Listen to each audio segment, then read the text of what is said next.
voit dans tous les domaines de ce qui organise notre vie collective aujourd'hui les mêmes difficultés.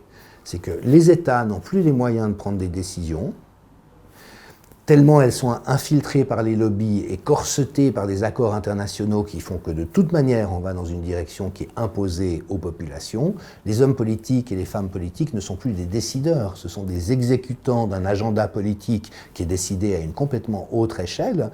Et puis le produit de tout ça n'est pas le bien-être et la santé de la population. Ça c'est vraiment le modèle générique. Puis après, vous pouvez le décliner par rapport à l'agriculture, vous pouvez le décliner par rapport aux réseaux de communication et aux médias, ou dans le domaine de la santé. Mais aujourd'hui, on voit qu'effectivement, les institutions soignantes sont en souffrance à travers tout l'Occident. Elles ont de moins en moins de moyens, c'est de plus en plus administratif, bureaucratique, il y a de moins en moins de temps pour soigner les gens. On est dans une espèce d'usine à malades où on les répare tant bien que mal avant de les renvoyer à l'extérieur, et d'une manière qui frustre tout le monde parce que ça n'est bon pour personne. Aujourd'hui, la souffrance, notamment psychique chez les soignants, est phénoménale. Il faut s'en rendre compte. Les hôpitaux ne vont pas bien, les universités ne vont pas bien. Les entreprises ne vont pas bien. Vous voyez ce que je veux dire? C'est généralisé et c'est les mêmes causes produisant les mêmes effets, le même genre de difficultés qu'on trouve partout. Et c'est là, nous sommes, de mon point de vue, dans ce point de rupture où il y a un modèle de société qui était pertinent pendant les 30 glorieuses, où finalement tout le monde en bénéficiait, il y avait une certaine insouciance, de la joie de vivre, de l'abondance, on était assuré d'avoir un emploi, on avait des vies qui étaient assez souriantes. Et puis, que s'est-il passé entre 1970 et aujourd'hui? C'est 50 ans, c'est pas énorme à l'échelle d'une société, pour que de ce système-là, nous soyons arrivés dans un appauvrissement généralisé. Si les salaires avaient suivi la courbe d'augmentation du produit intérieur brut depuis cette époque, ils seraient 4 à 5 fois supérieurs à ce qu'ils sont aujourd'hui.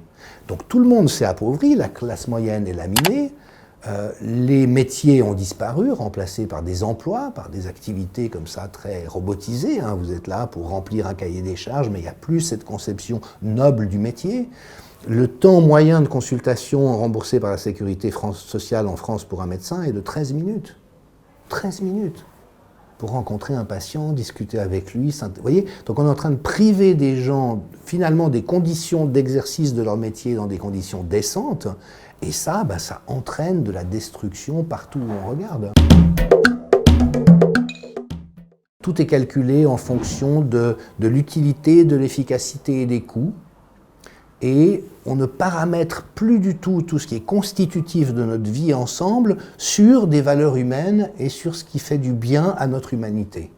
Je pense que cet effondrement qu'on est en train de programmer, avec les questions évidemment de justice sociale, c'est-à-dire est-il normal que les plus grandes entreprises au monde aient augmenté leurs bénéfices dans des proportions faramineuses depuis le mois de mars, là où tout le reste de l'économie s'effondre. Il va quand même y avoir à un moment donné une question de répartition des biens et des richesses pour ne pas laisser les gens mourir de faim ou sombrer en masse. Et puis, ça nous permettra d'avoir, et il y a beaucoup de forces qui travaillent dans la société dans cette direction, de la démocratie participative, de l'intelligence collective, de la mise en réseau, de restimulation du communautaire. Le fantasme capitaliste, c'est de mettre les gens dans des petites boîtes et que chacun doive consommer la même chose pareille. Donc chaque petite boîte a sa machine à laver, sa voiture, son truc, son machin. Dès qu'on remet du communautaire, ça veut dire qu'on peut déjà baisser le besoin de consommation et puis aussi entrer dans des logiques de collaboration et de partage qui sont de toute manière le seul chemin pour sortir de ce modèle de société inhumain et destructeur. Parce qu'on ne va pas pouvoir continuer indéfiniment avec une croissance infinie qui ne cesse de détruire les ressources naturelles. Donc la note positive, c'est qu'étant mis, fût-ce brutalement au pied du mur, j'ai bon espoir qu'il y ait des résurgences de compétences collaboratives, et puis cette question centrale de la nouvelle génération.